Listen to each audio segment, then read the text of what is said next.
Okay, let's unpack this. Have you ever stopped to really think about how much of your success, your happiness, just the ease of your daily life comes down to how you connect with other people? Hmm. What if understanding human nature, those fundamental drivers, wasn't some abstract mystery, but something surprisingly practical and powerful? It's a captivating idea, isn't it? That simple shifts in how we interact could unlock, well, dramatically different outcomes in our relationships, our work, everything. Absolutely. And that's really the core of what we're diving into today. We're exploring some incredible insights drawn from a true classic in this space, Dale Carnegie's How to Win Friends and Influence People. Ah, yeah. A book with such an interesting origin story, actually. Carnegie started out teaching public speaking, right, back in New York, 1912. Right, exactly. But he quickly saw something more fundamental was needed for the adults he was working with. Hmm. He realized that, for most people, training and just getting along with people was maybe even more crucial than standing up and giving the speech. And he really put in the groundwork to figure out what that training should actually cover. The material we're looking at mentions this pretty significant survey, 2 years long. Yeah, involved in the University of Chicago and the United YMCA schools. Right. And they dropped, what, $25,000 on this thing back then? That was serious money. Huge money. And they picked Meriden, Connecticut, supposed to be a typical American town. And interviewed every single adult there with like 156 questions about, well, everything. The findings were really telling. After health, that was number one. Obviously, the second biggest interest for adults was people. People, how to understand them, how to get along with them. Yeah, how to make people like you, and importantly, how to win them over to your way of thinking. And this wasn't just some random finding for Carnegie. It basically validated his own experience. Because the survey committee, they looked for a practical textbook on this stuff. For a course they wanted to run in Meriden. Right. And they couldn't find one. Nothing. Even a leading adult education expert told them, the book you need just hasn't been written yet. And Carnegie himself had apparently been searching for years for exactly that kind of handbook. So he kind of took it upon himself to create it. But he didn't just sit down and theorize. No, he went out and interviewed scores of incredibly successful people, famous people, across all sorts of fields. We're talking inventors like Marconi, Edison. Yeah, political figures like FDR, James Farley, business leaders like Owen D. Young. Even movie stars. Clark Gable, Mary Pickford. Explorers like Martin Johnson. He wanted to learn their actual practical techniques. How did they handle people effectively? And all this real-world insight, this huge collection, became the foundation for a talk he developed. Right, started short, apparently, but eventually grew into the principles that, ended up in the book. And the results people saw from actually applying these ideas, according to Carnegie, they were genuinely astonishing. Yeah, he talks about transformative effects, happier homes, people achieving things they never thought possible. He even mentions people calling him up, like on Sundays, just bursting with excitement because they couldn't wait to share their successes. There's that story of one guy staying up for 2 nights just thinking about his past mistakes and this new and richer world opening up because he finally got these principles. Wow. It really underscores that this isn't just abstract advice, is it? It's built on observing what actually works with people, and the impact can be, well, profound. Definitely. So where do we even start unpacking these principles? Carnegie points to something really fundamental, a basic human drive, maybe the deepest craving we have. Which is? The desire to feel important, or as he puts it, the desire to be important. He describes it as this powerful, almost insatiable engine driving so much of what we do. And the examples he gives are kind of wild when you think about it. He says, that's why Dickens wrote novels, why Sir Christopher Wren designed buildings to get that feeling. Or Rockefeller piling up wealth he couldn't possibly spend. Right. Or families building oversized houses, people wanting the latest styles, the newest cars, or even just constantly talking about their kids. It all ties back to this underlying need for significance, for importance. But he also shows the darker side, doesn't he? He quotes Police Commissioner Mulrooney from New York. E.P. Mulrooney, yeah, saying the same desire is what lures some kids into gangs and crime. Because they find that feeling of importance or belonging there, maybe when they can't find it anywhere else. It even shows up in history with famous figures, millionaires funding Admiral Byrd's expeditions just so he'd name mountains after them. Wow. Or Victor Hugo wanting Paris renamed in his honor. Even Shakespeare. Striving to get a coat of arms for his family, to add that little bit of status. And then there's that truly bizarre story about Mrs. McKinley. Oh, yeah. Carnegie writes that she seemed to get her feeling of importance by, well, by basically forcing President McKinley to neglect state affairs. Demanding he lie with her for hours, soothe her, stay with her while she got her teeth fixed. Yeah, making huge scenes if he had to leave for important meetings. It's quite something. It's an extreme example, for sure, but it really hammers home how intensely this need can actually manifest. He even goes into psychiatric hospitals to illustrate the point further. Right. He quotes a head physician who suggests that, many people actually go insane because they find a feeling of importance in their insanity that they just couldn't achieve in reality. Wow. There's this story of that patient. Her life fell apart, no family, no social standing, and she went insane.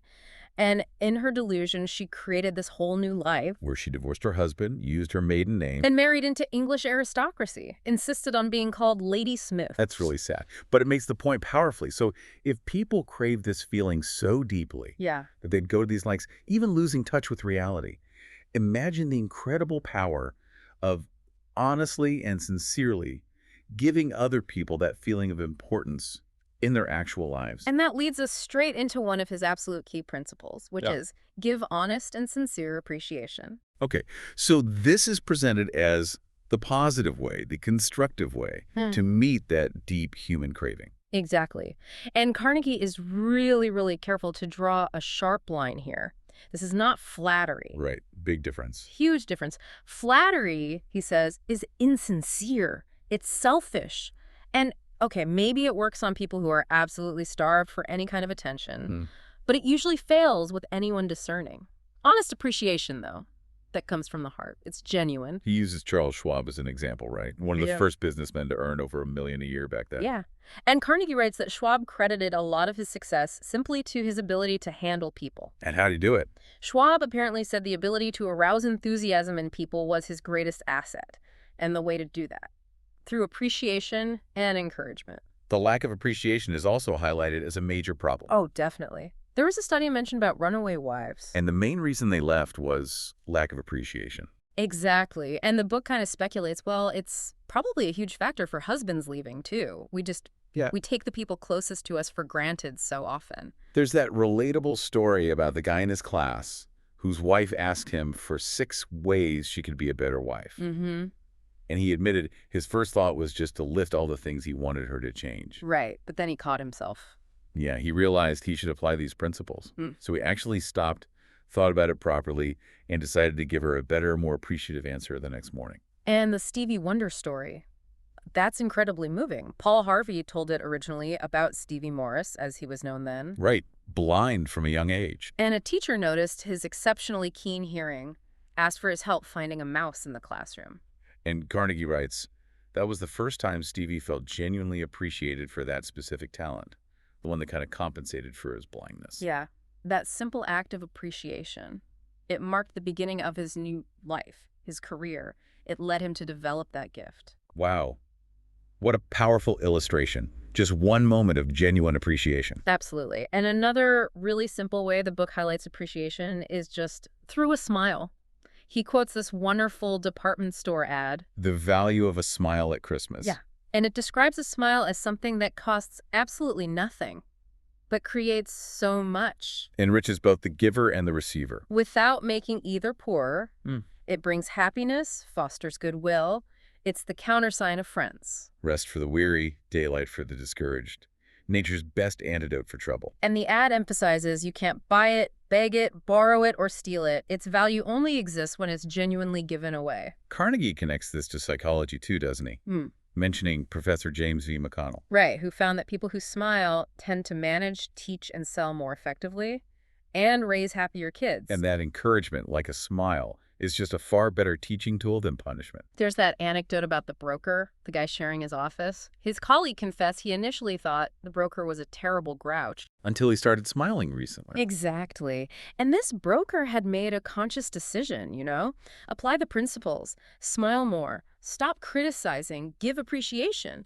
Try to see the other person's view. And he said, it literally revolutionized my life. Yeah. Made him a totally different, happier, richer man. Richer in friendships and happiness, he says the only things that really matter. So, okay, but what if you're just not feeling it? not feeling cheerful. Well, Carnegie offers some pretty practical advice straight from the book. Force yourself. Just fake it till you make it. Kind of. Whistle, hum, sing.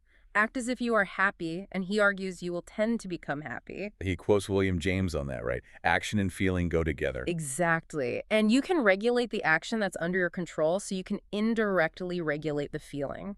Sit up cheerfully, act cheerful, speak cheerfully. And the feeling might just follow. That's the idea. He really emphasizes that happiness comes from within. It's about what you think about your circumstances, not necessarily the circumstances themselves. You see happy faces and miserable faces everywhere, rich or poor. Right. It's the mental attitude. And even if you are struggling, the simple act of offering a smile, it can have this outward ripple effect. Helping others, your kids, colleagues, strangers, see that maybe there is some joy possible. It's a small thing, but potentially incredibly powerful. Okay, so building on showing appreciation. Mm-hmm. Another core principle discussed is the importance of being genuinely interested in other people. Yes. This is presented as a direct path to winning attention, time, cooperation. And Carnegie used this himself, didn't he? He writes about it. He did. When he wanted famous authors, really busy people like Kathleen Norris or Fannie Hurst, to speak to his writing class. He didn't just demand their time. No. He wrote expressing sincere admiration for their work and a deep, genuine interest in getting their advice, learning their secrets. That authentic interest, that's what opened the door. It really brings to mind that quote he includes from Publius Syrus. We are interested in others when they are interested in us. Exactly. It's a two-way street. Mm-hmm. And sincere interest, it benefits both people. He mentions that story about Martin Ginsburg feeling a nurse's special interest really affected his life. Mm-hmm. And tied right into being genuinely interested is remembering something incredibly personal, incredibly important to every single person. Their name. Their name. Carnegie calls a person's name the sweetest and most important sound in any language. Ken Nottingham from GM provides a great example of this. Oh yeah, the cafeteria worker who always scowled. Right. Instead of just avoiding her or getting annoyed, Ken made an effort to learn her name. Yeah. And used it every time he ordered a sandwich. And it completely transformed her attitude towards him. They became friends, just from that simple act. It takes effort, though. Carnegie himself admits failing at this sometimes. He shares that story about the bridge party. Right, where he met a woman who didn't play bridge, and she said she'd love to hear about his travels. And he just went on and on and on about his adventures. Completely missing her attempts to talk about her interests. Gardening, bridge, things she clearly cared about. He wasn't showing genuine interest in her world. But the book also gives these powerful examples of how showing interest in other people's stories, their accomplishments, really pays off. Edward Harriman wanting that job. With the really inaccessible R.J. Funkhauser. Yeah. Instead of a standard resume, Harriman researched Funkhauser's life story, his rise from poverty. And wrote a letter expressing deep interest in that journey. He got the interview, and apparently the whole conversation was just about Funkhauser's life. And Harriman got the job. Mr. Cubelis did something similar in a job interview. Researched the employer, asked questions that got the employer talking about his own early struggles and successes. They had a great impression, got hired. And Roy Bradley's story, Hmm. where he was the one listening. He was interviewing a prospect for a tough sales job, no real benefits. And the prospect just talked and talked, weighing the pros and cons out loud. Because Bradley was just a patient, genuine listener, the prospect basically talked himself into taking the job, created his own challenge. It's such a powerful reminder, isn't it? Sometimes the best thing you can do is just truly listen, show real interest. It reminds me of that La Rochefoucauld quote Carnegie uses. Oh, the one about enemies and friends? Yeah. If you want enemies, excel your friends. But if you want friends, let your friends excel you. People often genuinely prefer talking about their own wins, their own achievements. And that principle, focusing on the other person, leads right into another crucial point. Talk in terms of the other person's interests. Yes. Carnegie explains that, look, any action springs from some kind of fundamental desire. So the only way to influence someone is to figure out and arouse an eager want in them. He quotes Harry A. Overstreet on this. He who can do this has the whole world with him. He who cannot walks a lonely way. Pretty stark. Andrew Carnegie himself, the industrialist, apparently learned this very early. Started work at 2 cents an hour ended up giving away hundreds of millions. And he wrote that he learned the only way to influence people is always talk in terms of what the other person wants. The example about getting kids to stop smoking is so clear. Right. Don't just lecture about your concerns. Show them how smoking will affect their desires. Like their ability to play basketball well or run fast, connected directly to what they care about. There's that classic, kind of funny anecdote about Ralph Waldo Emerson and his son trying to get a calf into the barn. Pushing and pulling, Yeah. completely focused on what they wanted and failing miserably. Then the Irish housemaid comes along. She has more calf sense, as Carnegie puts it, Puts her finger in the calf's mouth, lets it suck. and gently leads it right into the barn because she thought about what the calf wanted. The book also mentions that college grad failing to get people to play basketball because he only talked about how he wanted to play. Didn't consider what might motivate them. And the story about the underweight boy, this one really hits home for parents, I think. Oh, yeah. His parents tried nagging, ordering him to eat. Mother wants you to eat this. Father wants you to grow big. All about what they wanted, had zero effect. Until the father finally stopped and asked himself, okay, what does this boy actually want? How can I tie what I want to what he wants? What did the boy want? Revenge and importance. He wanted to beat up a bully who was picking on him. So the father connected eating spinach and veggies directly to that want. Exactly. Explained that if he ate what his mother prepared, he'd grow big and strong enough to wallop the bully. Suddenly, the diet wasn't a problem anymore. He'd eat anything to get that revenge, feel powerful. Barbara Anderson's job letter is a fantastic business application of this. Instead of focusing on, I want a job, she framed her entire letter around how she could help the banks meet their goals. Addressing their wants. And she got interview offers from 11 out of the 12 banks she wrote to. It's such a fundamental shift in perspective, isn't it? Moving from what do I want to what does the other person want and how can I connect with that? Absolutely crucial. Okay, shifting gears a bit. Carnegie also talks a lot about navigating disagreements and criticism, that tricky territory. His strong advice: avoid arguments whenever you possibly can. Why? Because even if you win, you lose. Pretty much. Winning an argument proving someone else is factually wrong, it often just hurts their pride. You haven't actually won them over to your side. He quotes Henry Ford here, right? Yeah. About seeing things from the other person's point of view. As well as your own. That ability to understand where the other person is coming from is just vital for relationships. The Sam Douglas story about his wife's gardening illustrates this well. Oh, yeah. He used to criticize her, right? Because it took time away from his evenings. But then, after learning these principles, he started seeing it from her point of view. She enjoyed it. It was her passion. So he started complimenting her efforts, even helping out sometimes. And it dramatically improved their marriage, just by shifting perspective. Carnegie shares his own experience, too, as a park ranger dealing with kids making a fire where they shouldn't. His first approach was just giving orders. Which resulted in sullen compliance, maybe. And they'd probably just rebuild the fire later anyway.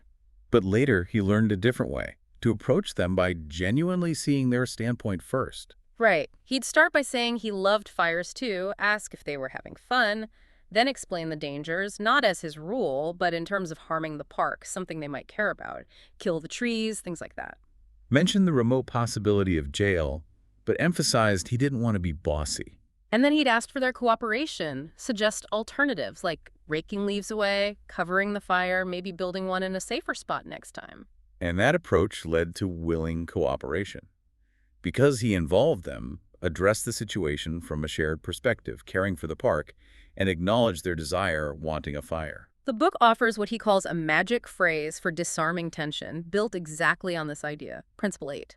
Ah, yes. What is it again? I don't blame you one iota for feeling as you do. If I were you, I would undoubtedly feel just as you do. He says that can instantly soften even really angry people. Because you can usually say it sincerely. Given their background, their experiences, their perspective, they would genuinely feel that way. He uses that Al Capone analogy. Right, if you had his body, mind, environment experiences, you'd be him.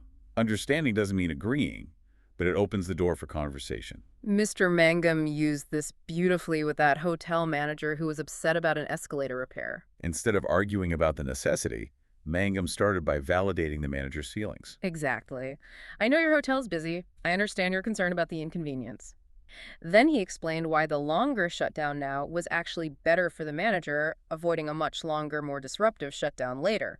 address the managers want smooth operation first. And Joyce Norris, the piano teacher, with her student Babette and the long fingernails? Right, the nails were hindering her playing, instead of just ordering her to cut them, She complimented Babette's beautiful hands and nails first. and then framed the suggestion to trim them as a sacrifice Babette would make for her own playing, to play as well as she was capable of. Kind of sympathized. I know it won't be easy, but tied it directly to Babette's own desire for musical improvement. And Babette cut her nails the next week. It worked. Another really powerful principle for handling potential conflict is, well, it sounds simple, but it's hard. If you are wrong, admit it, quickly and emphatically. Yeah. And Carnegie contrasts this with how we usually act, that almost universal human tendency to rationalize, to justify ourselves, even when we've done something seriously wrong. He mentions people like Al Capone, Dutch Schultz, Yeah. and those interviews with inmates at Sing Sing. Right. Warden Lewis Laws is quoted saying, very few criminals there saw themselves as bad men. They had justifications. They rationalized everything, believed they shouldn't have been imprisoned. It's just incredibly hard for people to admit they're wrong. But Carnegie argues that admitting your mistake quickly and emphatically, it just stops arguments cold. It inspires the other person, to be fair, often makes them think, well, maybe I was partly wrong too. He gives that negative example, the young attorney in court who bluntly corrected a Supreme Court justice. Ouch. Yeah. The justices just shut him down. Sit down, Mr. Ass, your argument is over. Direct correction of someone in authority, especially when they're wrong, rarely goes well. And the anecdote about the friend pointing out how expensive someone's draperies were. Even though it was truthful about the price, the remark basically reflected poorly on the buyer's judgment. So the buyer got defensive, tried to justify the purchase. Few people like hearing truths that make them look bad or feel foolish. But look at Mr. Crowley, the lumber guy who realized he was losing money by winning arguments. He changed his whole approach. Customer complains about lumber quality. Instead of arguing, he goes to the plant, observes, sees the inspector as inexperienced, and actually his own company made the mistake by sending the wrong grade. So instead of blaming the inspector, he patiently works with him, explains the grades, insists the customer doesn't have to take unsuitable wood. And by focusing on the process, helping the inspector understand, the inspector eventually admitted his own inexperience and saw the company's error was the real issue. No argument needed. Relationship saved. He tells that story about the draftsman, too. Makes a mistake. The architect boss comes in furious. And the draftsman just immediately admits it, clearly, takes full responsibility. And it just deflates the boss's anger instantly. Right. The boss ends up praising his honesty and gives him more work. And that employee who made the accounting error, his boss was blaming everyone else. And the employee just kept stepping up. No, it was my fault. It was my fault. Until the boss finally accepted it, just told him to fix it, and the employee felt this huge sense of relief, earned the boss's respect. Carnegie suggests admitting mistakes isn't just practical. It actually gives you this feeling of nobility, exaltation, raises you above the common reaction. He points to Robert E. Lee at Gettysburg, taking sole blame for Pickett's charge failing. All this has been my fault. I and I alone have lost this battle. That's presented as real courage, real character. He does briefly mention how hard this can be, citing that Michael Chung story from Hong Kong. Right, the father wanting to reconcile with his son after overcoming addiction, but feeling trapped by tradition saying the son should make the first move. Pride, custom, they can be huge barriers to admitting fault or taking that first step. Woodrow Wilson's quote fits here perfectly, doesn't it?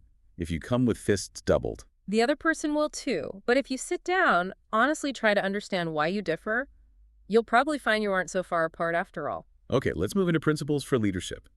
Specifically, how to change others without causing resentment or backlash.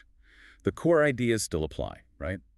Start with praise, honest appreciation, principle 1 again. Absolutely. And when you do need to point out mistakes, he advises doing it indirectly, especially with sensitive people. The but versus and example is so simple but effective. Totally. Instead of, we're proud of you for raising your grades, but your algebra is still low. Which makes the praise feel like a setup for criticism. You say, and by continuing the same conscientious efforts next term, your algebra grade can be up with all the others. Exactly. The person hears the praise, feels encouraged, and the suggestion for improvement lands much better. Marge Jacob used this with those construction workers. Who were leaving tools around. Yeah. praised their work first, then expressed concern about her kids finding tools, linked it to their safety and the site's tidiness. It prompted them to clean up better without making them defensive. Carnegie also advises talking about your own shortcomings before criticizing someone else. He used this with his secretary, Josephine. When pointing out her errors, he'd start by admitting he'd made similar, maybe worse, mistakes himself when he was younger. Said judgment comes with experience. Made her much more receptive. And he uses that von Bülow-Kaiser-Wilhelm anecdote. Right, to show how humbling yourself and praising the other person first can make even a really haughty individual listen. Another really powerful leadership principle. Ask questions instead of giving direct orders. This stimulates cooperation because it gives the other person a say, a hand in the decision, makes them feel like the idea is partly theirs. Much more likely to accept it willingly. In that rush order story, the boss didn't just yell, "Work faster." No. He gathered the team, explained the challenge, and asked questions. Is there anything we can do? Can anyone think of different ways? Is there any way to adjust hours?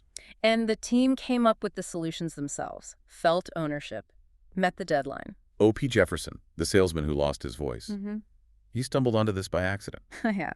Could only write questions on a notepad, which forced him to ask the buyer questions. The buyer talked for over an hour and ended up placing the biggest order himself, just from being asked questions and listened to. And we saw this earlier with Barbara Wilson and her daughter Lori. Lecturing failed.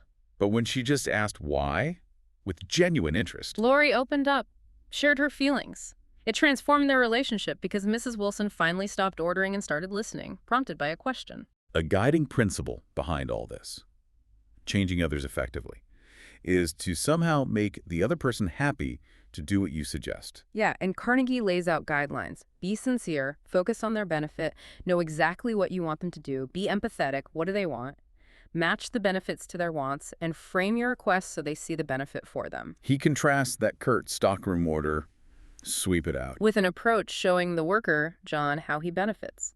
Doing it now avoids facing it later, helps the company look good to customers he sees, shows he's doing his part. ties the task to his wants, convenience, pride, feeling valued. Dale Ferrier used this with his son Jeff and the hated chore of picking up fallen pears. Instead of ordering, he turned it into a game, a challenge with a clear incentive. $1 per basket, but $1 off for every pear missed. Tied it to Jeff's desire for money, made it a contest. Jeff was suddenly eager to do it thoroughly. Finally, Carnegie talks about presenting a challenge as a really powerful motivator. Yes. This taps into people's spirit, that desire for a contest, the chance to prove their worth. He quotes that Kingsguard motto. All men have fears, but the brave put down their fears and go forward. Exactly.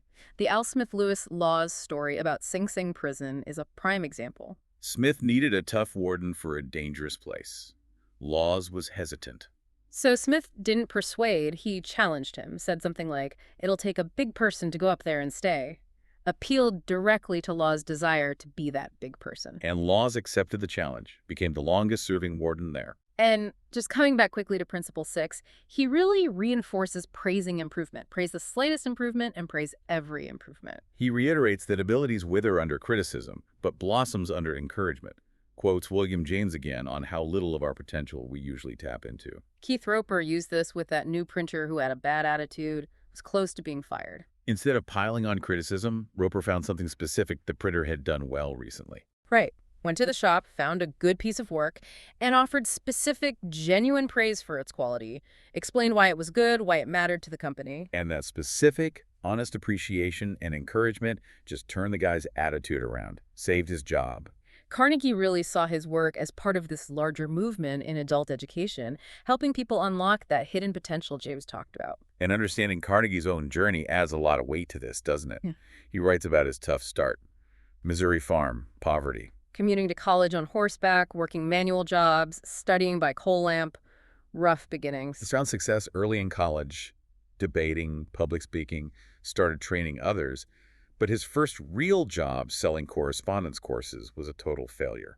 Led to despair. Yeah, he apparently couldn't even afford a train ticket back east. Had to travel on a freight train, feed wild horses for passage. Wow.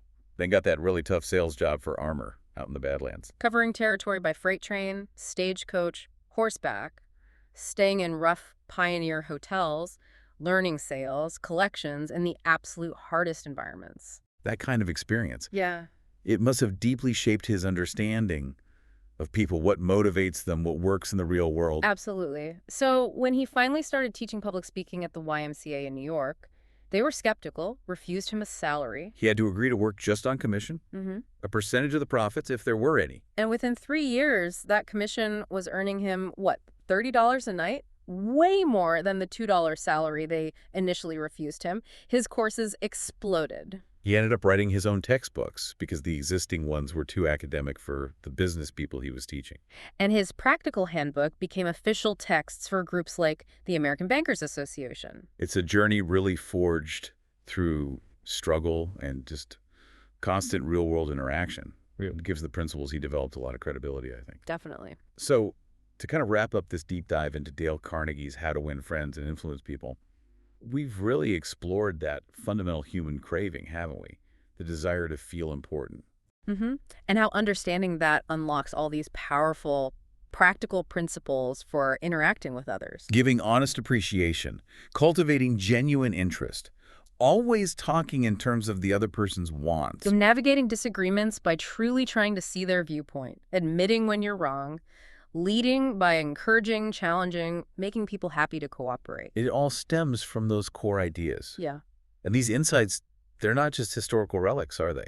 They feel timeless. Absolutely. Whether you're prepping for a big meeting, trying to understand a new field by talking to people in it, or just, curious about improving your daily interactions. These principles offer a real pathway to being more effective, maybe happier in how you deal with others. And maybe the most thought-provoking idea, thinking about all these stories and principles from the source, is how even seemingly small actions, Like what?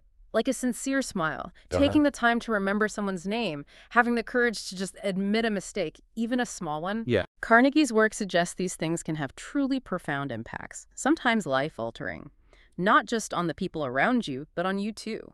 It really makes you think, doesn't it, Mhm. about how much untapped potential lies within us.